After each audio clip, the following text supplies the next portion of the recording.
What is happening? My name is Matt Bradford. Welcome to my channel. You know, do all the stuff that everybody else says to do.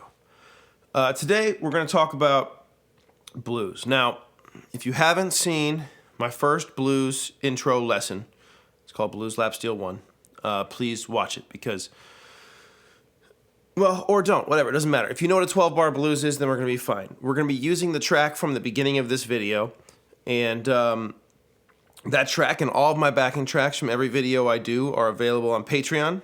It's currently $5 a month at the time of the filming of this video, and that's for every track I post on Instagram. So I hope you'll join me there because I think it's a good way to stay inspired and have new stuff to keep working on all the time. Now today, just so you know, for tones, I'm using homemade lap steel. This is a Apocalypse machine. I'm using Righteous Sound pickups, and I'm going into my Black Volt Crazy Horse, which is like a Tweed Deluxe style amp. Okay, we are going to be playing a 12-bar blues in D. We've covered kind of your basic rhythm stuff in lap steel 1. So we're going to get away from that. We kind of covered the minor pentatonic scale. So the next step is to sort of figure out how to play these chords a little bit, because obviously we can't play a chord. We can play a diminished 1 chord, just like that, but everything else we're going to have to outline. And so a really great exercise to start is by playing the track and then just playing the notes around the chords. Okay, so I'm going to do it, but I'm not just going to go, this is why I don't do it, right? Because I don't even know how to do it.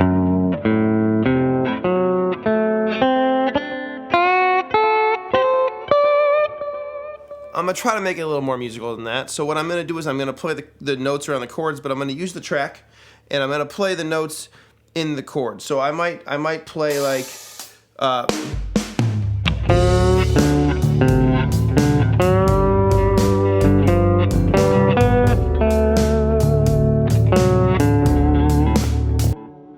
You see what I'm saying? I'm going to use the notes, but I'm going to kind of do it in a way that feels musical.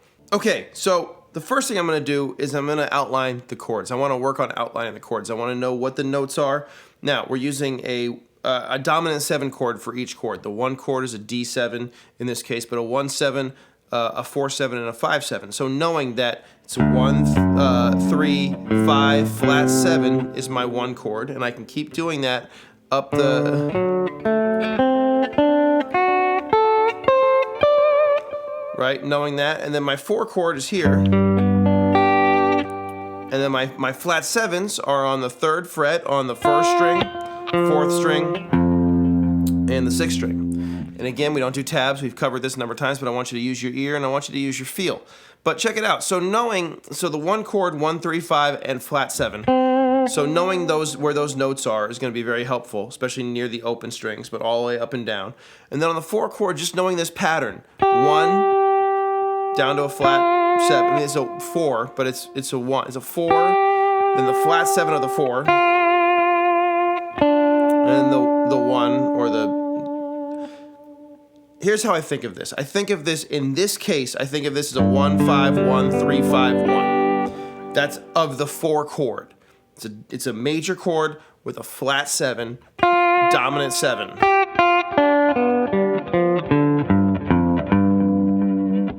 That's it. And so that's the shape, is 5, 3, 5, 5, 5, 3, 5, 5, 3, 5. And that last one obviously kind of feels a little weird, so I probably won't use it. But, so knowing that, and then knowing that same pattern around the 5 chord, just on the 7th fret, so 7, 5, 7, 7, 7, 5, 7, 5, 7, which is the 5. Anyway. So just knowing that and then using those patterns to kind of be musical with the chords. I'm not gonna play like, I'm gonna do it a little more musically with the track.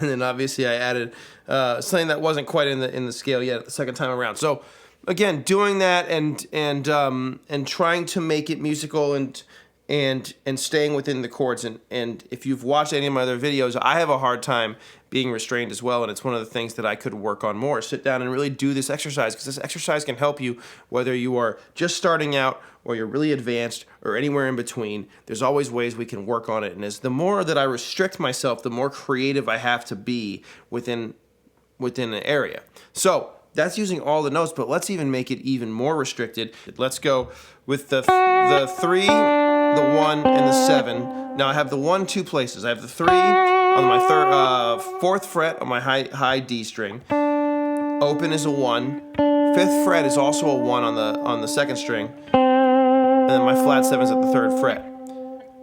On the 4 chord and on the 5 chord, I'm going to use the top 3 strings. And then on the top string, my flat 7, which is 2 frets back. So 5 3 5 5, and then 7 5 7 7. Try to keep that as, again, as restricted as possible, making me be creative with rhythm, with touch, with all the things that actually matter when playing this. Because again, we only have a few notes that we're using. So.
And see, that's something that's starting to create some melody. It's starting to make me like work on like.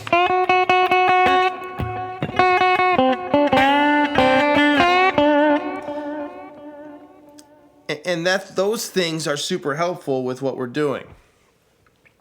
All right, so we've gotten some melody stuff with the outlining the chords. I know words.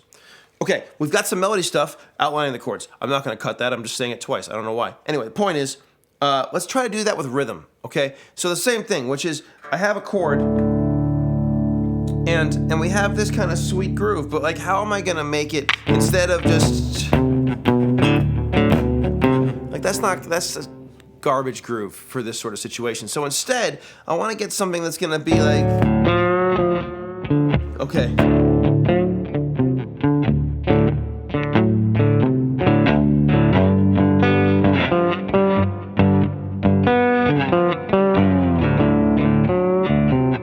That's cool. So, root note, and then 3, 1, flat 7, 1 on each of my chords. Okay? Check it out. On each chord.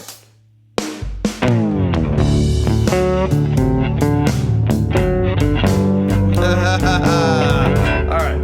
But I have kind of like a 2-bar rhythm, 2-bar phrase, and so it's got to change.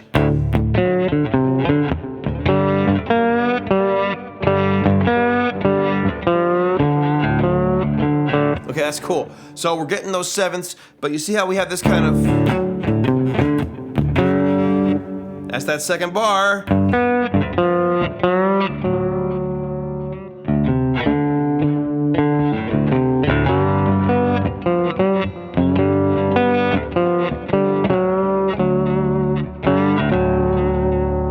So I'm trying to figure out how it's going to change, and it's going to keep coming back to that... it's kind of in between a lead and a rhythm. It's a rhythm for sure, but it's got this little melody aspect to it. So if you had a singer, you would have to be very careful of how you would use this because you do not want to get in the singer's way. But this might be really cool. Let's try it. So check it out.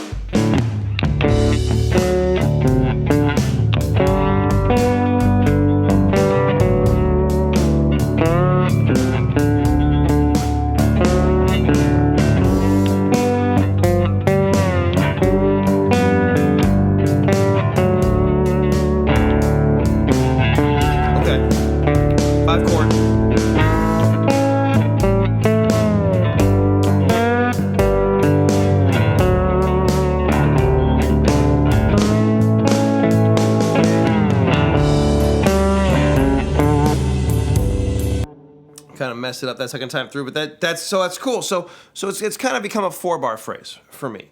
Then it changes on the turnaround. So that's 3 3 1 flat 7 1, 3 1 flat 7 1. It's the 3 of the 4 chord.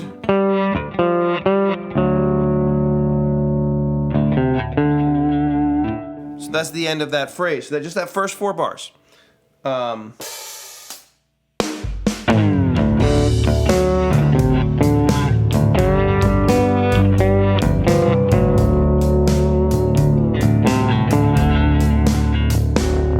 I don't know why I messed it up that first half, but the ending is 1 2 3 4 1 2 3 4. 1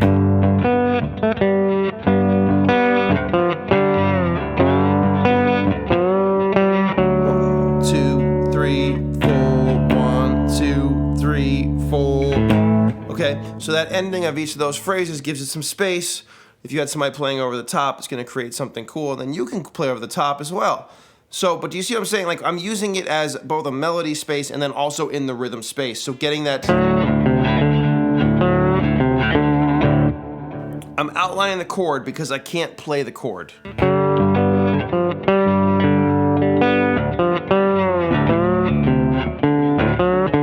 Right? And again, it's not...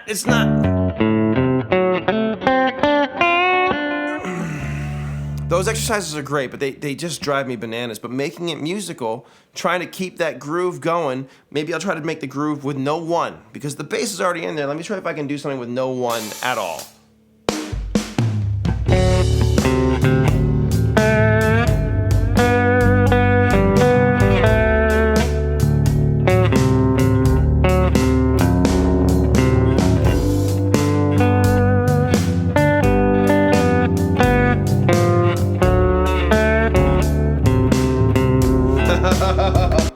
That's really tricky to do it with no 1. And it doesn't sound great. I think the 1 is really key because it anchors everything in place.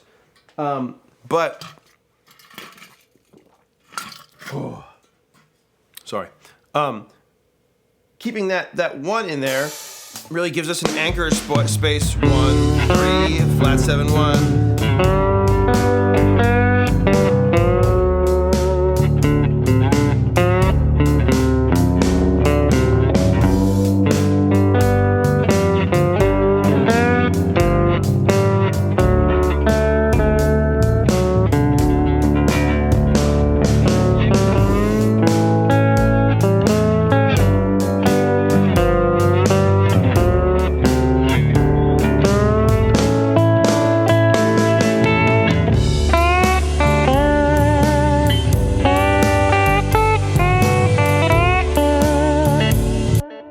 Cool. So doing it down low is going to give you some kind of rhythm stuff. Obviously, you can use that for lead stuff as well, but using it in the context of rhythm is really nice because you can outline the chords. You can act like a horn player in some ways too. Right? We could add some stabs, kind of like, so when you think of like an old blues horn section, do do do do or something like. Let's see.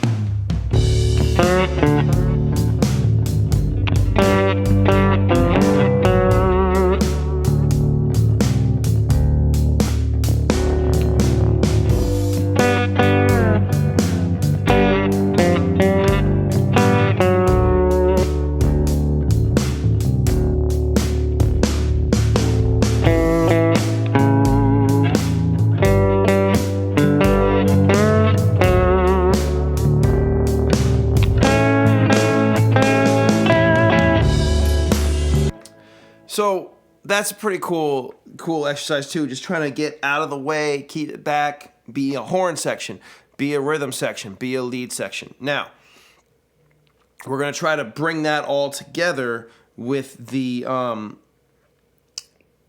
pentatonic scale, which we had in the last video. So just a reminder, minor pentatonic scale, 1, flat 3, 5, flat 7, 1. There's a 4 in there. 1, flat 3, 4, 5, flat 7, 1. I don't play them like scales usually. And what I'm going to do, I have the minor pentatonic scale. And now we've outlined the chords. So I have the chord outline as well. And so now I can give my minor pentatonic scale and combine that with my chords. So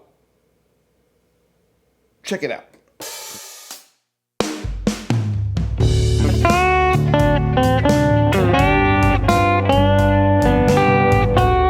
Chords. Now minor pentatonic.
Switch back and forth, being able to know where I am, being able to combine.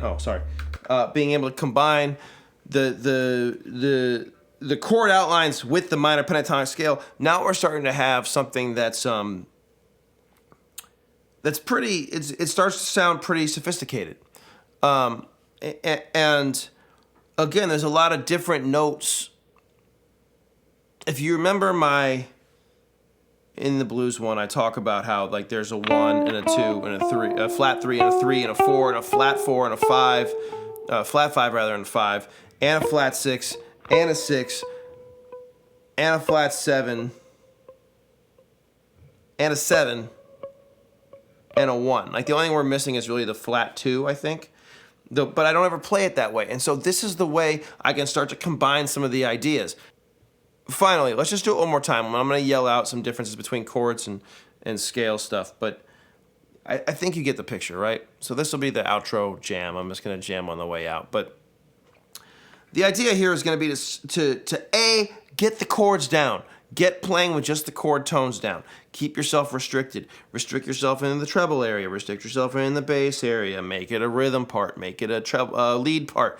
Make it a horn part. Make it stabs. Go listen to different music so you know what these different sort of ideas are like. And then we can switch between the chords and the minor pentatonic scale.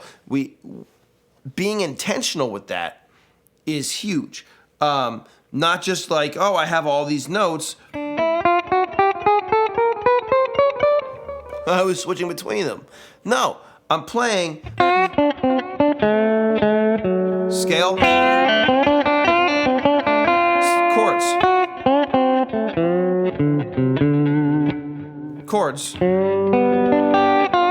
scale,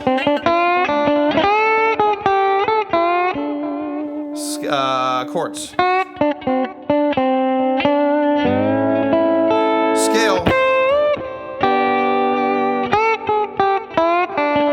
Or chords.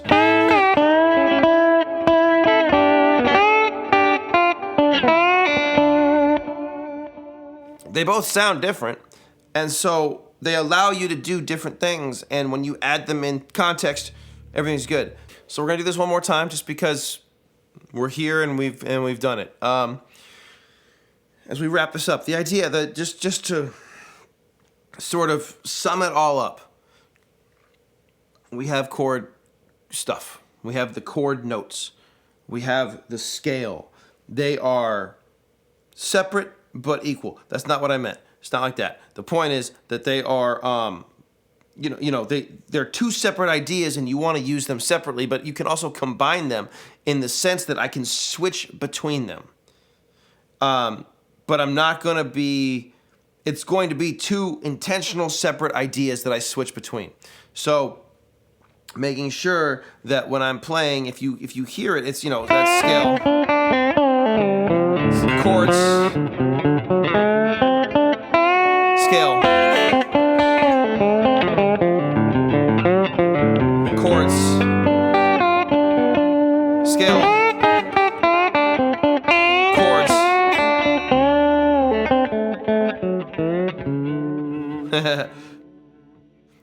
Chords, scale, chords.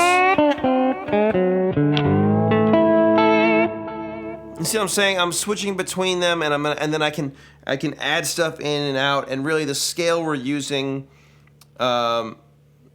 No, I'm not even going to get there yet. That'll be Blues 3. We'll talk about more scale stuff. But so these are two ideas. You can combine them, sound more sophisticated, which I think is the goal of blues, I guess. You got to be sophisticated. Who knows? It doesn't matter. The point is, this is something that you can work on for a long time. It's something I can still work on, obviously, as you saw earlier in this video, and it's something that we can continue to improve upon together. I hope that you enjoyed this. I hope you'll hit all the buttons and do all the stuff. Again, the backing track is on Patreon, as are all the other ones. And yeah, thanks for hanging.